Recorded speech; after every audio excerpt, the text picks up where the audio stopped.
Hi guys, and welcome, Gnemon here. In today's video we'll be covering a very important subject, chunk loading. There is a lot to talk about and I'm quite a bit sick, but we'll take it easy. So get your snacks, kick back and enjoy. So chunk loading is a general term for various techniques that allow in a selected area to run farms and contraptions without the need of player being present. This means that, for example, if you're running a server, you can run your stuff 24/7 while having your client computer turned off, but also if you're in single player, you can start your farm or contraption, then go somewhere else mining or building, and your stuff will still be going while you are somewhere else until you close your game. Pretty cool and useful stuff. Now, a lot have changed in 1.14 and 1.15 in this regard, and by that I mean everything. Whatever you knew about pre-1.14 chunk loading, you can throw to the garbage right now. So previously, up until 1.13, in general, chunks were loaded when needed. They were obviously loaded around the player. So here we have a little simulation how this looked like. So we have one entity processing chunk in the middle where I am, that's where all the stuff happens, and the rest of the chunks are lazy chunks where it doesn't happen that much really. So what happened in each chunk depends only on the neighboring chunks. If you have a 5x5 of chunks, the middle one will be processing entities and run the entire game process. The difference before 1.14 is that the game had no clue what caused a particular chunk to be loaded. And we were dependent on player movement as an unloading factor, so if you moved from chunk to chunk, the game knew to unload a bunch of chunks behind you, but that was the only chance to unload a bunch of chunks on a regular basis. So chunks could be loaded by absolutely anything, like redstone, entities, whatever, and then stay loaded until autosave happens. That would clean this all up.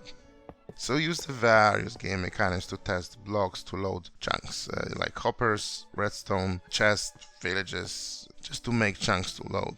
And by loading these large areas, at once we're able to make them entity processing. And as I said, since there was no information about the reason why chunks are being loaded, what was an entity processing chunk was defined essentially by its 5x5 area. And this was all being cleaned up every 900 ticks by the autosave process, unless you use a bunch of exploits that we used to avoid it. And that technique to avoid autosave was called permaloading. In 1.14, they all switched to a new ticket system which gave the power to the game to know the reason for each chunk why they are loaded. To help us with that, I'll be using this tool I made, which is a Scarpet app that helps us to see what's going on. So then right click on a grass, netherrack or endstone. That will spawn a platform with a view distance of a number of items that I hold in my stack. So the maximum size is 128 by 128. And this will show me all the chunks loaded. So unlike the previous demonstration, this is not actually a demo, this is actual information on what's going around me. So as I said, tickets let the game know for each chunk why this chunk is loaded. If the chunk gets requested by any other reason, this doesn't create a known ticket, so the chunk gets unloaded right away, which means every tick. And there's a fixed set of reasons why a chunk would have a valid ticket. They're loaded by players within their view distance, or they belong to the spawn chunks. Here one ticket loads a massive area. That's the new spawn chunks, by the way. Another reason for chunks to be loaded is chunkloaders, portals. We'll go to the portals extensively later. Chunks can be force loaded by a force load command, or for example they can be loaded by a dragon battle itself. There are a few other technical types of tickets that are not really useful. The game one is the light updates thread when the chunk unloads, and the second is when the game handles teleport requests, just mentioning these for completeness. So right now I have a render distance set to 3 chunks. Does this mean that the game loads 7x7 around me? I know it doesn't look like it's only 7x7. The game actually loads a whopping 27x27 area of chunks, with extra 10 chunks out for world generation purposes. But these chunks don't participate in the gameplay, at least they should not be. They did in the past, like in 1.14 up to release 3, hostile mobs would count in these chunks towards the hostile mob cap, forming ginormous hostile mob switches, preventing other mobs to spawn. But this got fixed. Not that it matters anymore, since now mobs will check their spawn conditions regardless where they are, just because Mojang decided to do this way. So first we have the blue area. I use green here to mark a general entity processing chunks. Just the player tickets cover all of this area with blue. Then you have a red layer, which is redstone ticking chunks, which process redstone ticks, block updates, block events, etc. Yellow area is still considered loaded, but it's actually never sent to the clients for viewing. It's just available for the game itself. And the large area here marked as gray, green, brown, and black is the world generation buffer area. Some of these chunks are fully generated, like these gray ones that we have visited earlier, and there are some in various here stable stages of world generation. The black area is the largest and represents structure starts information. Here the game determines already all the structures and what will be placed in these chunks. Since some structures span for more than 160 blocks, Mojang chose to have at least this 10 chunks buffer for all these kind of information. Then the brown chunks are the chunks that went through various stages of terrain generation to its stable state. Then the green chunks are the chunks with features generated, like trees, grass, and all the pretty stuff. Occasionally, when we quickly move around, we can see some chunks blinking with some random glazed terracotta patterns. Those are unstable stages of world generation. Chunks that just didn't have enough time to finish what they were meant to do. They'll be generated next time they have a chance to the next stable state. So, we digress a little bit about the world gen chunks, just to let you know that the game allows actually much more than you would think, but the most important are the loaded chunks. The entity processing chunks do all what should be done in the game. Process entities, process ticks, but if we move slightly here from this area, we can see that, for example, here the minecart stopped. It went into the entity lazy chunks. Now, if we move a little bit further, our clock part that we set up on the other chunk, you can see that it stopped working. I had to move all the outputs of it to the little bit to the front because, as I said, the game doesn't actually send those chunks to the client, but things like mobs still count in those areas. So when you come back, you can see that the clock resumes operation. Now, this shows a problem with this new philosophy. So contraptions that are on the chunk borders are intended to get out of sync. So previously, when the clocks on the chunk borders stopped working or get out of sync, that was considered a bug. So this time around, clocks and dynamic systems will get out of sync if you put them on a chunk border with a chunk that's not ticking, and that's unfortunately intended. Clocks require constant feedback to keep going, and they will die off if there is no response back from the other part of the clock. So I got a bunch of questions about contraptions. They didn't work as intended, and it turned out that they contained clock that you guys built on the chunk borders, and those will break. So as I said, normal redstone outside of the redstone processing chunk stops working. So what about not normal redstone? So most components have delays like repeaters, observers, comparators, etc. But some like redstone dust are immediate, and some that are like pistons for certain actions are immediate as well. And that immediacy allows them to function outside of the loaded area. As I mentioned at the beginning, the fundamental principle of the world being fully available to all the processes, it still holds. Just all the chunks that don't have the reason to stay loaded just get unloaded every tick. But if something happens immediately, it still happens. However, this new unloading policy makes it a little harder to work with. But before that, let's observe a bunch of funny things that happen with pistons when they hit the chunk borders, so these yellow ones. So I'm holding here a redstone torch, so in our chunk visualizer app, it will show me the activity in these chunks. So here's, for example, everything happening around me, but if there's anything happening in these border chunks, we'll have a blink of corals, will tell us that something's going on. Otherwise, if the chunk just looks normal, it means that the game didn't care about that chunk for that tick even a bit. And in terms of like the piston, I just have like a simple piston pusher with honey blocks and redstone blocks. So let's power and depower. As you could see, there was some activity in these border chunks. So let's see what we got.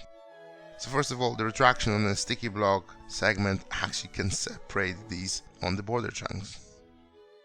And here's even more interesting case. We got a piston just before the chunk border, and you can see that now it's both extended and retracted at the same time. It's funny because this piston is actually stable. It doesn't react to block updates, you can spam them, it's fine, because it has a head even too.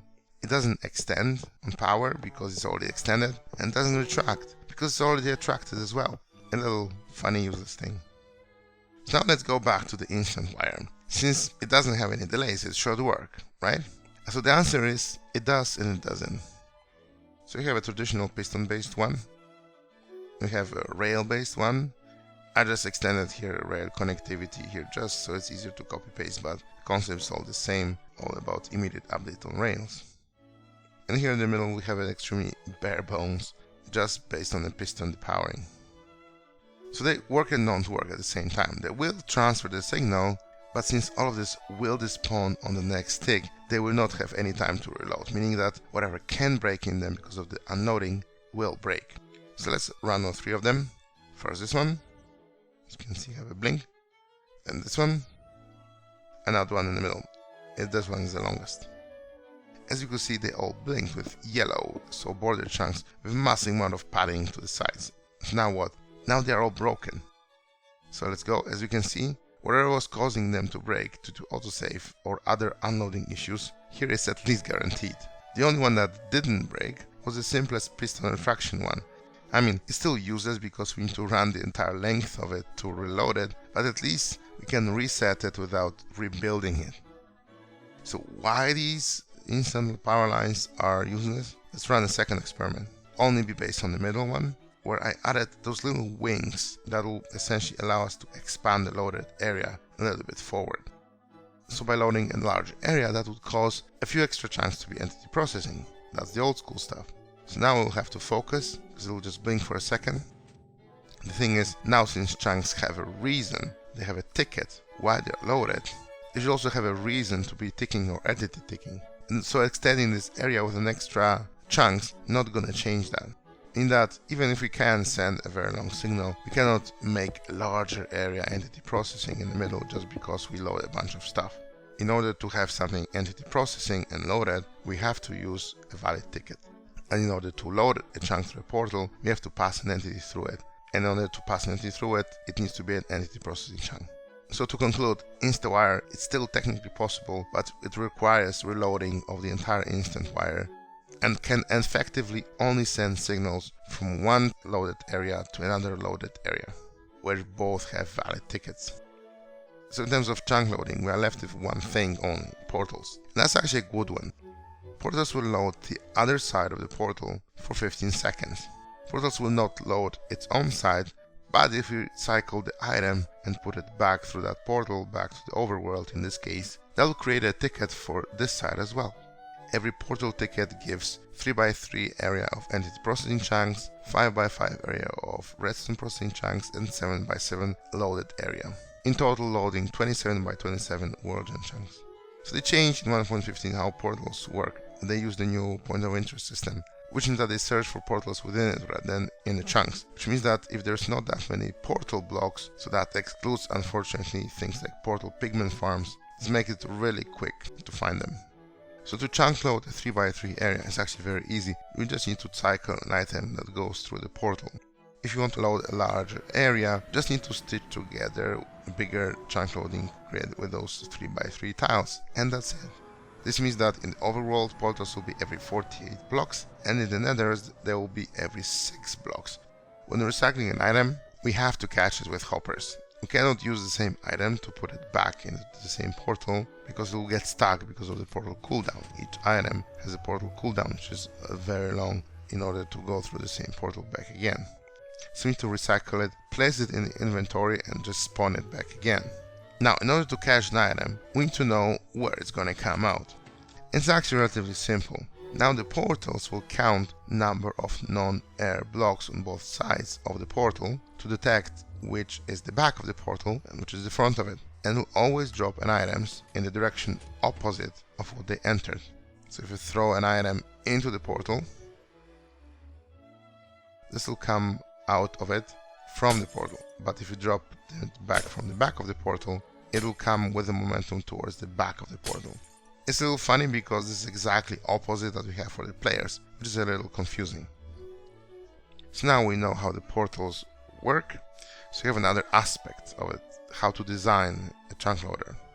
There are two ways to do it, in terms of like dropping the items. It can be based on droppers, which is nice and compact, where we drop the items directly into the portal, or we can carefully take the item, align it, and just push it with slime blocks.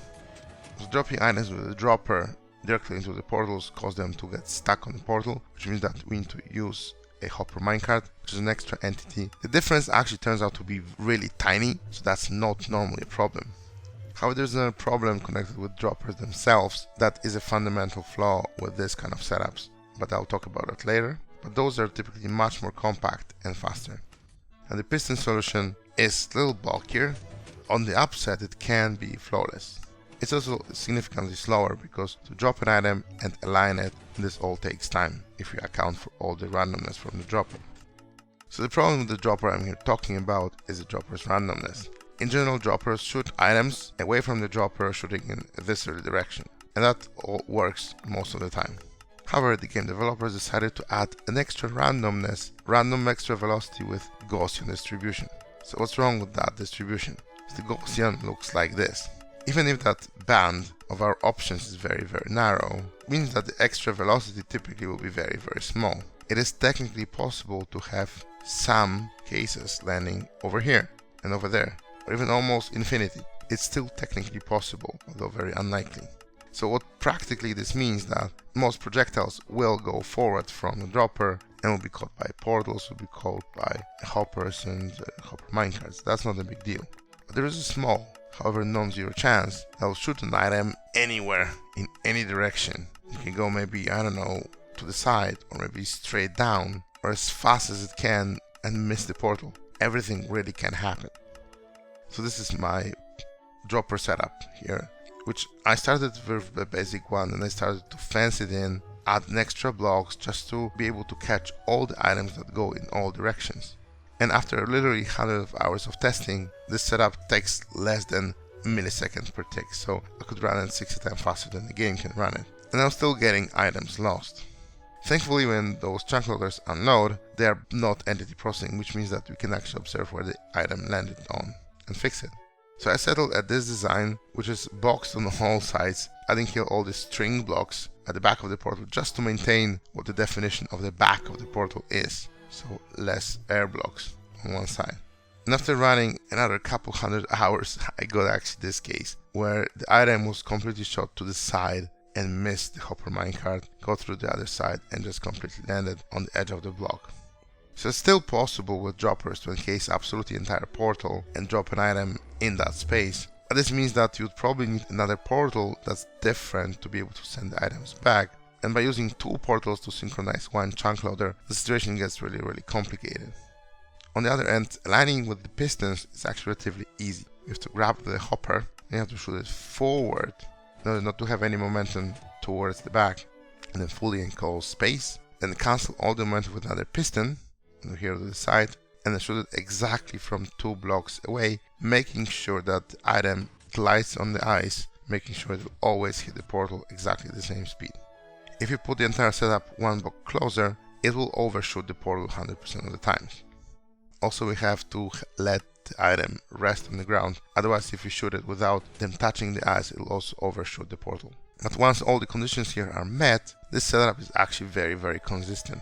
I mean, we can still get an item shot from the dropper more to the side rather than to the front, which means that we still get a misalignment in terms of like the exact positioning on the edge of the block here, which will cause a lag spike in 1.14, but that's very rare.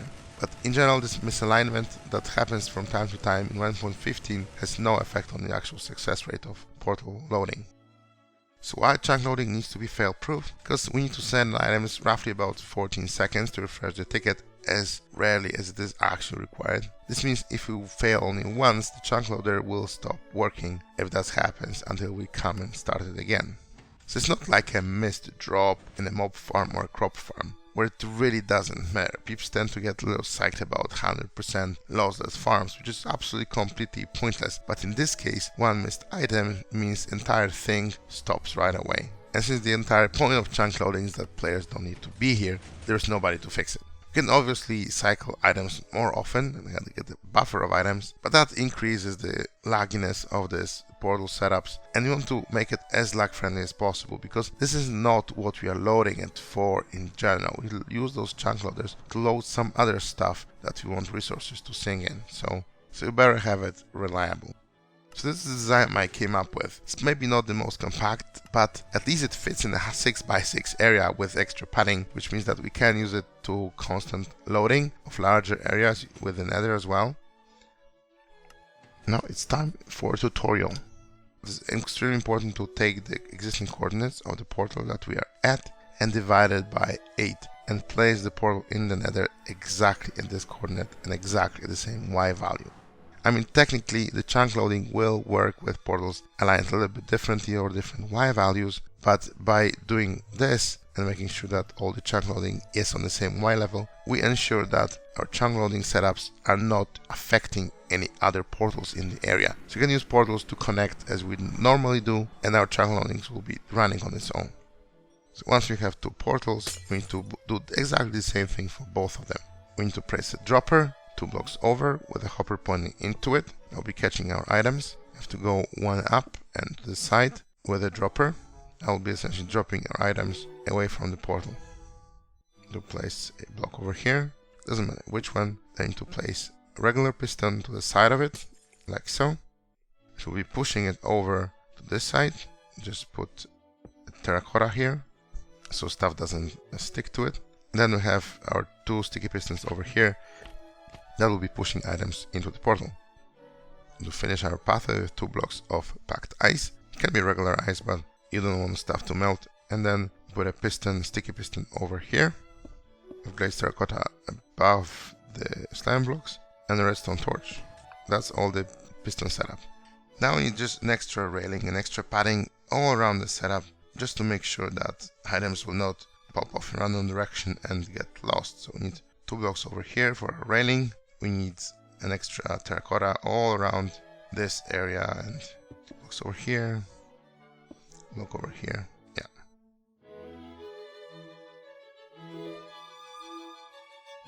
I have to go to the bottom and add our redstone, so we need a comparator that will read items that go into the bottom dropper, into a block, redstone dust, and then repeater.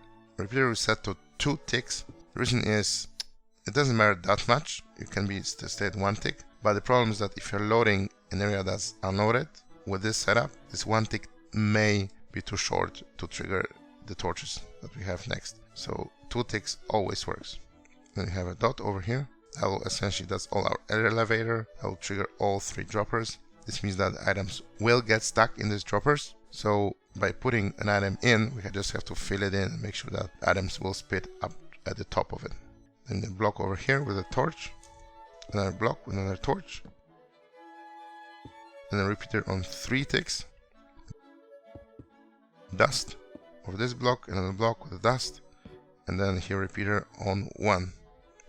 And that's pretty much it. That's all the chunk loading setup. So whenever we drop an item here to the hopper, as you can see, first it needs to fill up that dropper pipe, but that's not a big deal.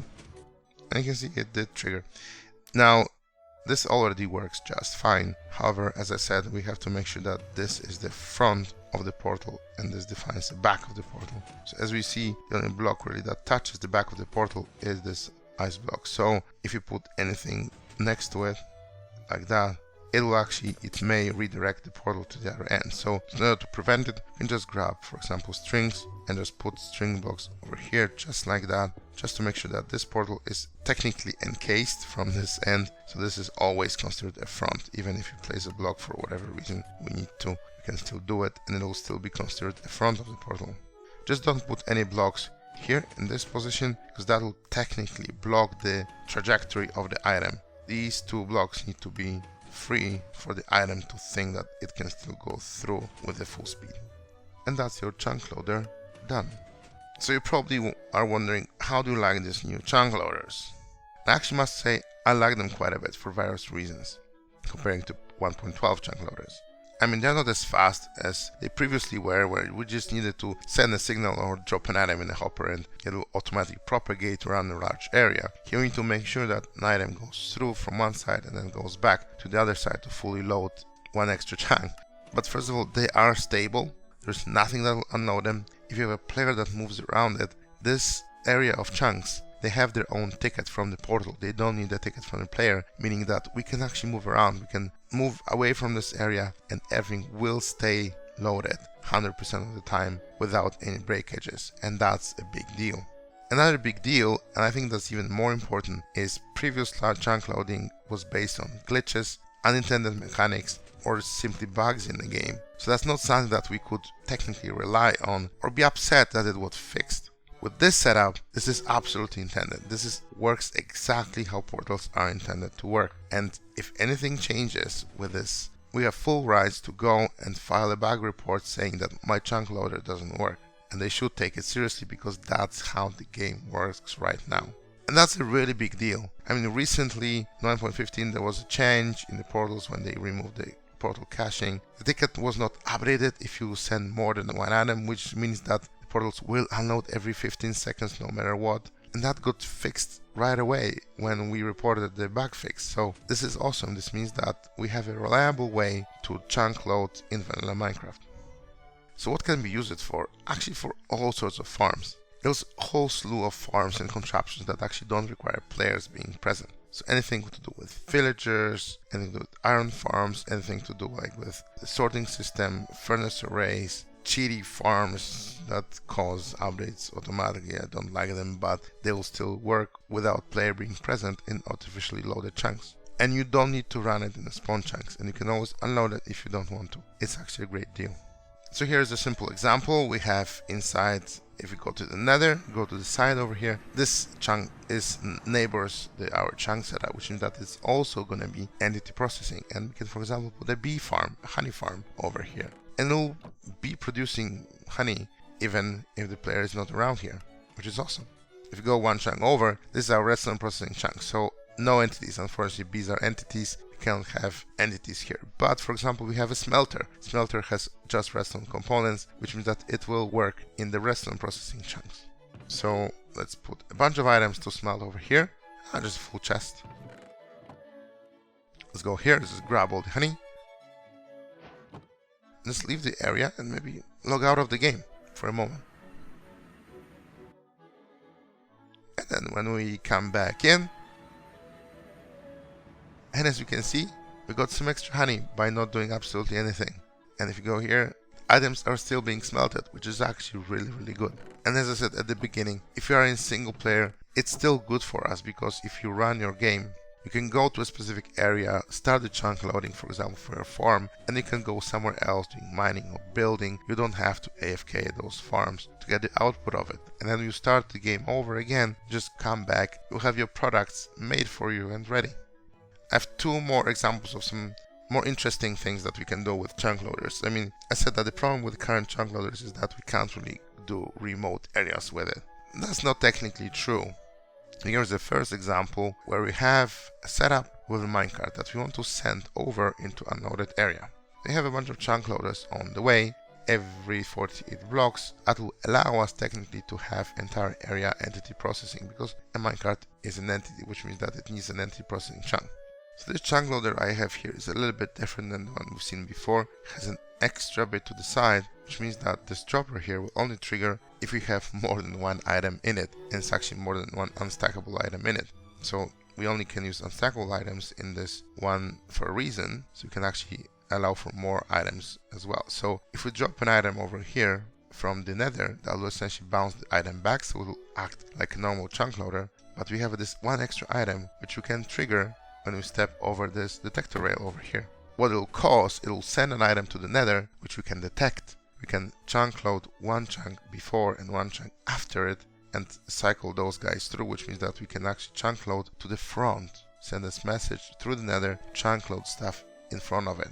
So our minecart will be riding along and will be loading chunks in front of it, making sure that they are loaded before it comes into those chunks.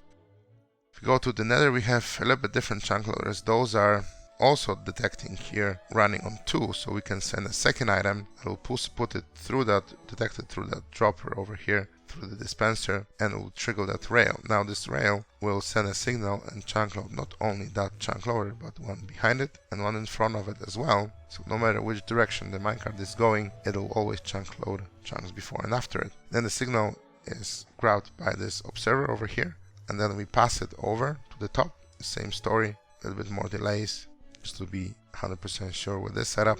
And that's pretty much it. So when we send an item from the overworld, that will essentially double up the item over here. That will allow us to detect it and trigger 3 chunk loaders. We have this rail over here. This rail has a reach, so we always trigger the chunk loader just next to it, but nothing else than that. And then when our minecart goes to the next set of chunks, it'll trigger this guy. That will trigger chunk loader in front of it, making sure that we can actually send that minecart through. It's actually really cool stuff. So let's see how this works in action.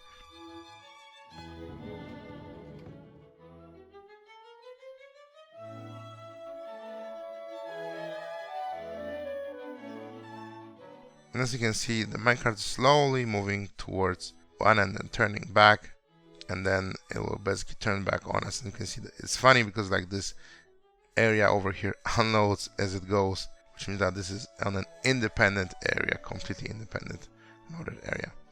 Now, sending stuff over through the nether is probably a little faster, but there's a problem with that because we don't have the benefit of being able to use the overworld to chunk forward, which means that if we load a 3x3 area of chunks, the only opportunity to put the new chunk loader and extend the loaded area, entity processing area, is to have a chunk loader over here just to extend it by one more block, which means that if you want to send items through the nether, we need to put those chunk loaders every 16 blocks.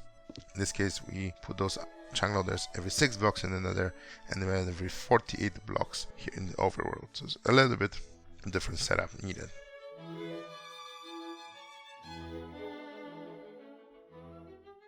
As you can see, our guy came over back with all this loot and actually disabled all the chunk loading behind of it, which is pretty cool stuff. So now let's look at something else, similar but something different. So as I said, there's no way InstaWire is useful, which is still unfortunately true. However, what we have here, we have a signal lines that are going more than 1200 blocks one way and back. So we can trigger the InstaWire, we can do it right now. Boom, you can see that it blinked. But to reset it, we need to load the area. However, with portal chunk loaders, we can actually load the chunks forward with the previous chunk loaders. It is a little bit slower than previously because we need to cycle the item through back to the same dimension in order to move forward the chunk loaded area. But at least this is reliable. So in the overworld, we just have very simple feedback loaders. No extra items here needed, no extra logic. It's just whenever they receive an item, they just put an item back in. I just make them here a little bit faster, removing the torches, replacing with observers, just to speed up the loading time, because we need to cycle items back to the nether for the next chunk, be able to load and next chunk loaders start working. And our first chunk in the front, we just have an extra on-off switch, so you can trigger it and that will essentially start cycling the items through. So if we pop to the nether, we can see we have our first chunk loader that will be just sending items back to the overworld, but it will also be triggering this pulse extender over here that will attempt to load the other chunk loaders as well. I also flipped them by 180 degrees. The reason is that we need to trigger them as we know that the entire setup over here is in the entity processing chunk. And for that we have this here entity processing repeaters. So we have just a bolt on a piston that when it falls, it means that it falls in an entity processing chunk, which means that we can propagate the signal forward.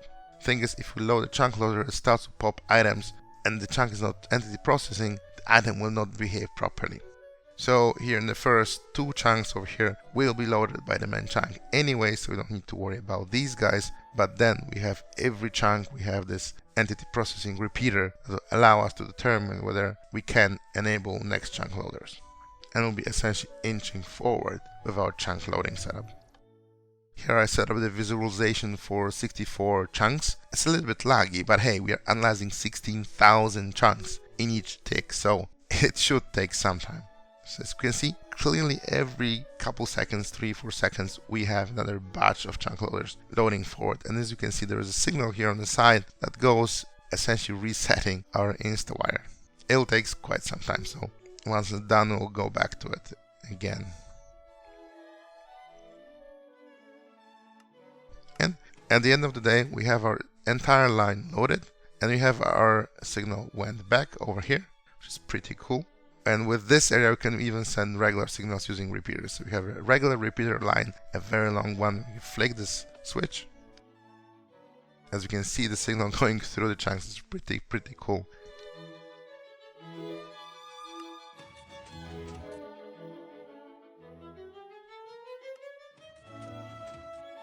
And it's coming back. And as you can see, it works just fine. And then when you don't need that line, you can always flick this back off, and when our signal on the pulse extender dies off, we essentially clean up all the area, clean up all the chunk loaders, and the chunk loaders will be ready for for the next use, which is pretty awesome.